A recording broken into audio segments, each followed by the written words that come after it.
Welcome to the wonderful world of physics. This is your introduction to the unit on thermodynamics, chapter 16, temperature and heat. And we'll start with section 16.1. This video is on heat, temperature, and thermodynamic equilibrium. Thermodynamics is the branch of physics that deals with macroscopic properties of matter, such as pressure, volume, and temperature. When you think about temperature, you might think about it as a subjective feeling. We talk about how hot it is outside, how cold food is, or maybe how hot food is, and we relate it to a feeling that we have about the air temperature or the food or whatever. But temperature is a quantity. It's a physical quantity. It is a measure of the average kinetic energy associated with random motion of molecules. So within any substance, there are molecules, they are moving randomly, they all have kinetic energy, and we won't be concerned with the kinetic energy of each individual molecule. This is the idea of what I wrote at the top of the screen, the thermodynamics deals with the macroscopic properties. So we're not going to care about the individual motion of molecules, but rather on a larger scale. When we take a substance, its pressure, if it's a gas or fluid, its volume, its temperature, things like that. In general, heat flows naturally from high temperature to low temperature. It always goes in that direction. When I say heat, heat refers to energy. And it will go from high temperature to low temperature until the two objects reach thermodynamic equilibrium. You see in the picture on the lower right hand of the screen, there is a glass of water with ice in it. So the water might be room temperature, the ice might be, the ice is cold, it's frozen. And the water being warmer, a higher temperature than the ice, it will have heat flow from that water into the ice, and it'll start melting the ice, and heat will continue flowing into that ice. Eventually, probably, the ice is all going to melt. It's all going to be water. But it's still going to be cold water, and I know there's going to be a mixing of the formerly warm water and formerly cold water, but still there are bits of the water that are warmer, bits of the water that are colder, and heat will continue to flow from the warm to the cool until they're in thermodynamic equilibrium, meaning it's all the same temperature. Objects can be, we say, either in thermal contact, which means heat is allowed to flow, or they can be thermally insulated, meaning heat is not allowed to flow. An example of thermal insulation is a thermos, a thermoflask, something like that, where you put a cold beverage in, and heat will go from the inside to the outside, or from the outside to the inside, depending on the relative temperatures.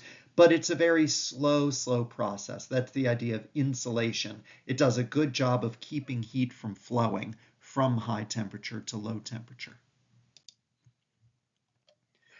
We need to think about the temperature scales. There are three main temperature scales that are used: Fahrenheit, Celsius, and Kelvin.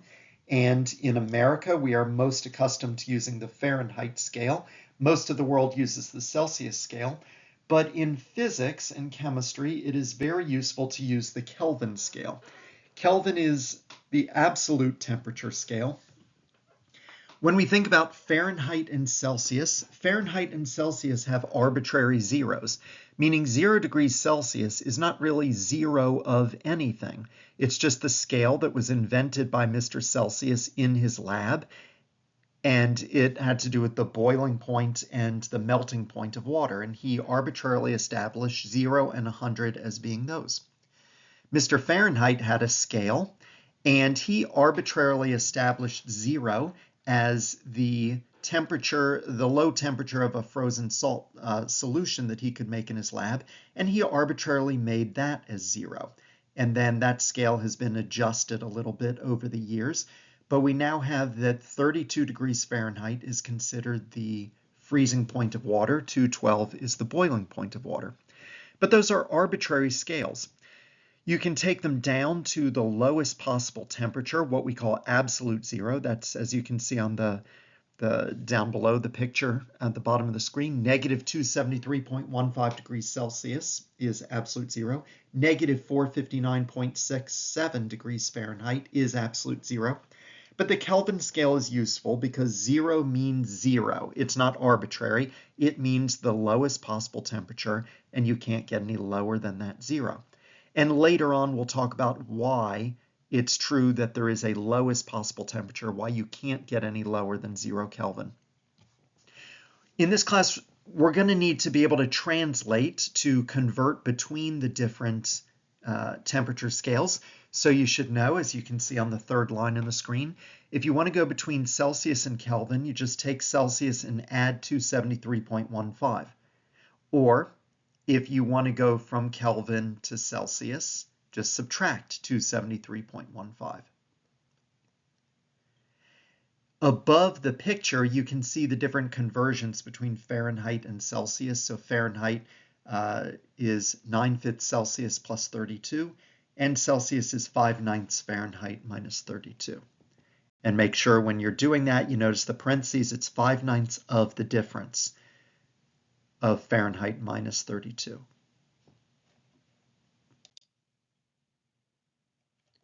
Let's look at a quick example, problem number 14 in the book. It says the outdoor temperature rises by 10 degrees Celsius. What is that rise in Fahrenheit? Well, not only can we convert temperatures, but we can convert differences in temperature, and that's an example of this. So it rises by 10 Celsius degrees. Before I continue, I want you to notice the notation that I've used, and I actually differ from the notation that the book uses. You notice that when I wrote the problem on the screen there, it doesn't say rise of 10 degrees Celsius. Look at it closely. It says 10 Celsius degrees. When I write Celsius degrees or Fahrenheit degrees, that's notation that I use to denote that we're talking about a change in temperature, meaning nothing here in this problem is actually 10 degrees Celsius. We're talking about the temperature went up 10 degrees. Now, it might have gone from 85 to 95 degrees Celsius. It might have gone from 7 to 17 degrees Celsius, but it went up by 10 Celsius degrees. Again, your textbook doesn't use that Celsius degrees notation. They just say degrees Celsius, but I do because I think it adds clarity sometimes to the quantities that we're writing. Also, I want you to note, look at the very top of the screen before I continue. We talk about, it says temperature scales, degrees Fahrenheit, degrees Celsius, and then Kelvin. It's not degrees Kelvin, it's just simply kelvins. The Kelvin is the unit. So we don't say degrees Kelvin, we just say kelvins. However, you will hear scientists from time to time say degrees Kelvin, and I wouldn't argue with them, but it really is kelvins and not degrees Kelvin.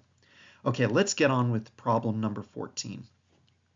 We're thinking about the difference between two temperatures, and we want to know what is the difference in Fahrenheit. So let's put it out like this, temperature Fahrenheit 2 minus temperature Fahrenheit 1. And we're going to plug in this equation. We're going to make those substitutions. So it'll be 9/5 temperature Celsius 2 plus 32 minus 9/5 temperature Celsius 1 plus 32.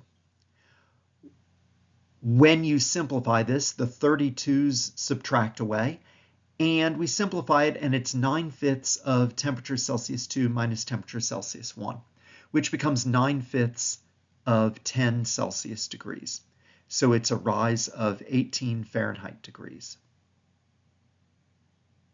Notice that if you had simply gone right to this formula and plugged in 10 degrees, you would get an incorrect answer.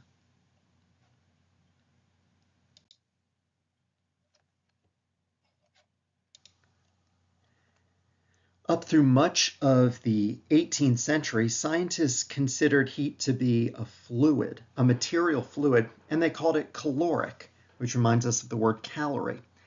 And they thought that it flowed from hot bodies to cold ones.